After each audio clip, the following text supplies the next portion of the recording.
Salut l'équipe, comment ça va aujourd'hui? Par ce beau soleil, il fait chaud, il fait beau, ça fait plaisir, c'est bien mieux que le marché. Je vous avoue que j'avais même pas envie de la faire cette vidéo tellement je vois le marché, ça me désole. Mais bon, on est quand même sur des news toujours intéressantes du côté de la crypto. Aujourd'hui, on a un vote essentiel, je crois, si je me trompe pas, c'est aujourd'hui, c'est le Genius Act.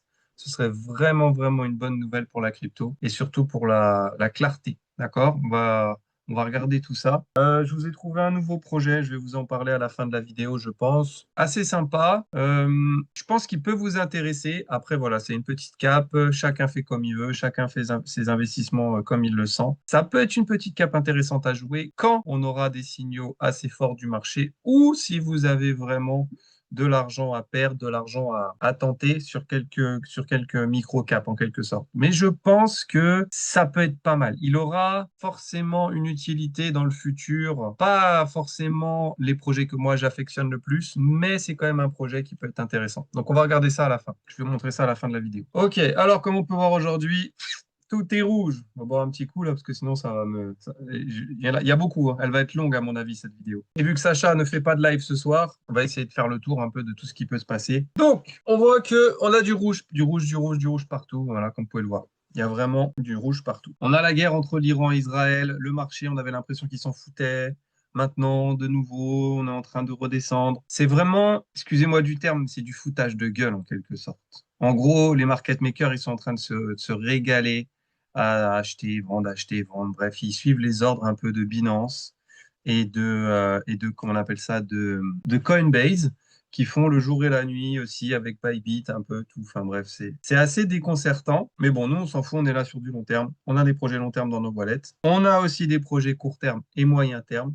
On souffre dessus en équipe et c'est pas la peine non plus de désespérer. Là, actuellement, voilà, Yann, il nous a fait un topo assez intéressant hier soir du marché. On a compris que ça passe ou ça casse, en quelque sorte. Faites attention à vos trades. C'est la seule chose que je peux vous dire. Faites attention à vos trades. Il y a eu des très bonnes news du côté d'Aérodrome. Ceux qui étaient en trade sur Aérodrome, je ne sais pas ce que vous avez fait. Moi, j'ai pas encore pris mes profits parce que j'ai vraiment une très, très, très belle entrée sur Aérodrome. Je suis prêt à prendre le risque de le descendre, enfin de le laisser descendre à 0,32 vu que je suis rentré à 0,32. Maintenant, pour les autres, faites attention quand même à vos trades. Je sais, Algorand, c'est un trade aussi, on est tous rentrés quasiment en même temps.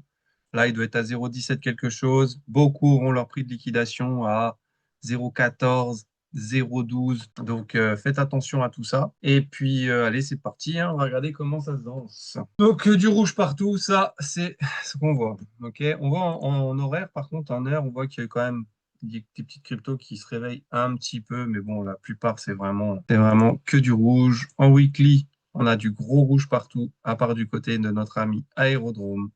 21,5%. Donc c'est magnifique. En monthly, voilà, Hype, Kaya, AB, Uniswap, Aerodrome 14,8, SPX, ça c'est un token, c'est un même coin. Donc voilà, en gros c'est ce qu'on peut dire à peu près sur cette map. Il n'y a pas grand-chose de plus à dire. On va aller voir un petit peu ce qui se passe du côté de nos amis, les ETF. Alors, voilà. Les ETF. Donc les ETF, tout va bien, tout va bien.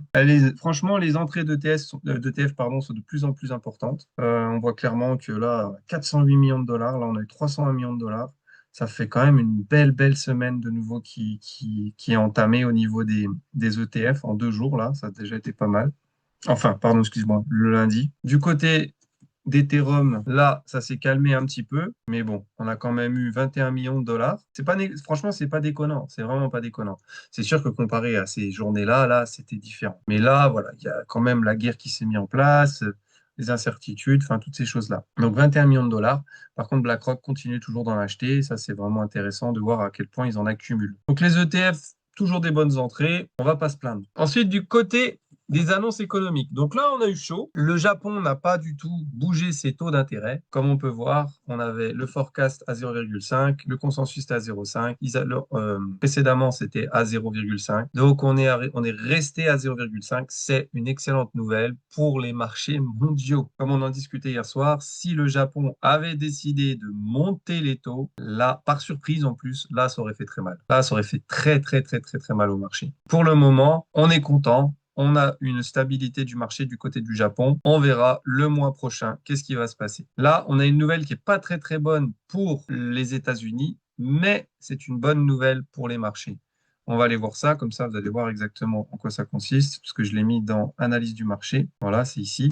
Donc les ventes au détail ont fortement chuté en mai. On est passé de moins 0,9% contre 0,1% attendu, ce qui est nettement en dessous des attentes. Le consensus était à 0,7 quand même. Cela pourrait indiquer un ralentissement de la consommation et donc une pression de désinflationniste. Un tel chiffre peut impacter le dollar, les obligations US et les actions si cela signale un ralentissement trop fort. Donc les obligations US, on parle bien des bons du Trésor. Les taux d'intérêt US, baisse anticipée plus tôt ou plus forte. Donc apparemment, il y aurait forcément une pression un peu plus importante sur Jérôme Powell de nouveau pour baisser les taux. Maintenant, quand on voit le reste du marché, ça n'a pas l'air d'intéresser tout le monde, d'accord? Ensuite, vous avez le dollar, forcément, il va y avoir une pression à la baisse. Les bons du Trésor à la hausse, parce que les rendements vont baisser, forcément. Les actions US, alors hausse ou baisse, baisse des taux, bon, mais faible croissance égale mauvais. En gros, c'est ça. Donc, c'est pas une bonne nouvelle pour, en quelque sorte, les Américains, mais c'est une très bonne nouvelle pour nous parce que ça pousse encore un peu plus notre ami Powell à aller tout simplement voir s'il y a moyen ou pas de baisser les taux. Mais on voit clairement que de toute façon, c'est pas les plans. Franchement, si demain la Fed baisse les taux, ça va être la fête. Mais je doute demain qu'il y ait une... Voilà, c'est ça. On est d'accord. Il n'y a aucune chance que demain on baisse les taux. Et si on regarde même au niveau des probabilités, voilà, ok? Donc là, on est vraiment sur une baisse des taux qu'au mois de septembre et après au mois d'octobre. Pas avant. Donc on va avoir vraiment un été calme sur les marchés. Logiquement, c'est pas la peine de se prendre la tête, à moins qu'il y ait une révélation qui arrive, un truc, je sais pas, la fin. Franchement, j'en ai aucune idée. Donc on va voir ça. On va voir ça gentiment. Demain, on va aller surtout écouter notre ami Powell dire bah, rien du tout, comme d'habitude, parce que c'est ce qu'il fait de toute façon. Il dit jamais rien, Powell. Et ce sera demain soir à 19h30 ou 20h30, pardon. 20h30, il y aura la conférence. D'abord, on aura le FOMC Economic Projection. Et après, on aura la conférence de Jérôme Powell. Donc ça va être intéressant de voir tout ça. Et vendredi, par contre, attention, on a aussi l'inflation au Japon. Ok? Ça aussi, il faudra faire attention à ces choses-là. Donc tout le monde a baissé ses taux en quelque sorte, ou tout le monde a gardé ses taux à peu près bas, sauf les États-Unis. Les États-Unis n'ont toujours pas baissé les taux. Plein de pays ont baissé les taux. Le Canada, l'Europe, il y a eu la Chine aussi. Enfin bref, tout le monde a baissé les taux. Par contre, les États-Unis n'ont toujours pas baissé les taux. Est-ce que c'est une bonne décision ou pas?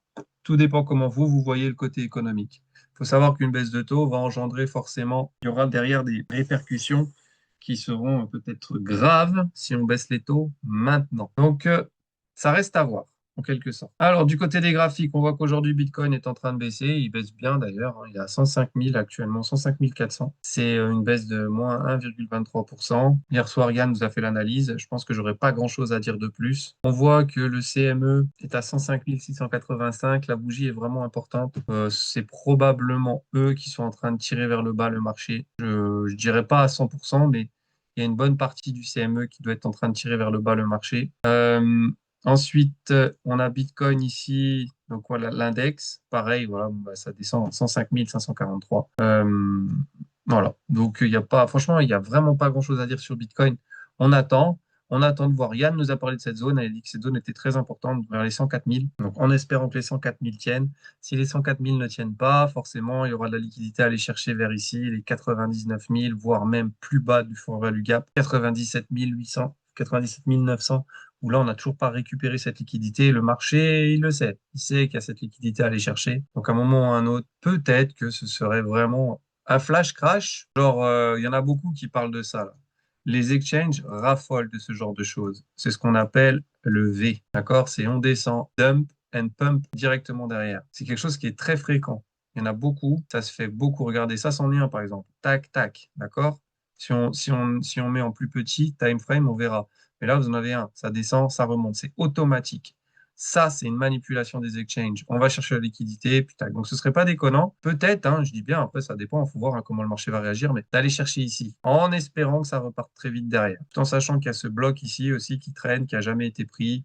Pareil, 94 000 $. Donc voilà, on reste vigilant. On attend de voir qu'est-ce qui se passe aussi du côté de la guerre. Moi, j'ai des infos qui me disent que Nous ne sommes plus du tout en temps de paix. Je connais des gens qui sont partis actuellement et comment dire, qui m'ont informé qu'on passait à un stade d'état d'urgence maximal quasiment, mais qu'il était peut-être probable que dans les semaines, ça se calme assez rapidement, d'après ce que j'ai cru comprendre. Maintenant, ça reste que des informations, à vous de voir, faites ce que vous voulez. Pour le moment, le marché, lui, en tout cas, il a décidé aujourd'hui de digérer un petit peu la montée qu'il a fait hier, qui était assez surprenante. Et on verra bien, enfin, quand est-ce que, enfin, où va cette bougie à la fin de, justement, à la fin de la semaine. XRP, hier, c'était très intéressant ce qu'il nous a fait. Il est venu quand même chercher quelque chose de sympa. Je vais voir si je retrouve mon graphique. Voilà, il est là. Tac, hop, en daily. Tac, tac, tac. Donc voilà, XRP en daily, comme d'habitude, on peut voir qu'il a toujours pas réussi à passer cette résistance-là, qui est vraiment très très forte, hein. Comme on peut voir, une fois, deux fois, trois fois, ça ne marche pas. Quatre fois, cinq fois, six fois, sept fois. Cette zone est très très importante apparemment pour XRP. Elle est très défendue par les bears. Les bears ne veulent surtout pas qu'on passe cette zone, parce qu'une fois cassé cette zone, on aura forcément un momentum haussier, donc ça peut devenir intéressant. Actuellement, il faudrait que cette moyenne mobile, enfin cette EMA 20, essaye de croiser cette EMA bleue. On voit que la bleue, elle commence à descendre petit à petit, donc ce serait vraiment intéressant de revoir passer cette jaune au-dessus, parce qu'on sait tous que quand cette jaune passera au-dessus de cette bleue, ben, qu'est-ce qui se passe? C'est là que nous avons une belle montée en général sur XRP et sur tout autre graphique d'ailleurs. Circle, c'est franchement, c'est phénoménal. Comme vous pouvez voir, franchement, c'est phénoménal. Ça, c'est, ouais, il y a une très, très, très grosse progression. Comme je vous disais dans une des vidéos, il y en a qui l'ont acheté à 4 dollars. Voilà, donc je ne sais pas si vous vous rendez compte. Là, on est à 157%. Mais ceux qui l'ont acheté à 4 dollars, c'est du feu de Dieu, hein, ce qu'ils ont là actuellement. C'est vraiment un truc phénoménal. Donc 4 dollars, c'était, hop, ici. Voilà ce qu'ils ont pris sur Circle. Ils se sont gavés. 3000, allez, 4000%. Ils ont fait fois 41. On est pas mal là quand même sur une action. Ça peut être fou, hein. Et d'ailleurs, je ne sais pas si certains d'entre vous possèdent des actions Ripple via Link2. Parce que Link2, là, ça pue un peu. Et je sais que les actions Ripple, ils veulent les racheter en fait. Ils veulent pas qu'on ait le droit de les conserver. Donc si vous en avez, faites tout ce que vous voulez. Faites tout votre possible pour tout simplement les garder au maximum. Au maximum. Si vous propose de les racheter, ne les vendez surtout pas. Ne les vendez, mais sous aucun prétexte, il faut les vendre. Parce que quand vous voyez une introduction en bourse de Circle qui se passe comme ça, imaginez-vous l'introduction en bourse de Ripple. Ça va être un truc de malade. Et c'est pas pour tout de suite. Donc faites très attention avec vos actions Ripple si vous en avez. Mettez-les bien, mais bien au chaud et ne vous en occupez pas. Il faudra faire attention à ça parce que l'IPO de Ripple, elle va être phénoménale. Tout le monde l'attend. Les investisseurs comme BlackRock, tout ça, vous pouvez être sûr et certain qu'ils vont mettre des billes dedans. Parce que BlackRock a mis 10% dans Circle. Donc imaginez-vous combien est-ce qu'ils vont mettre dans Ripple. Ça va être hallucinant.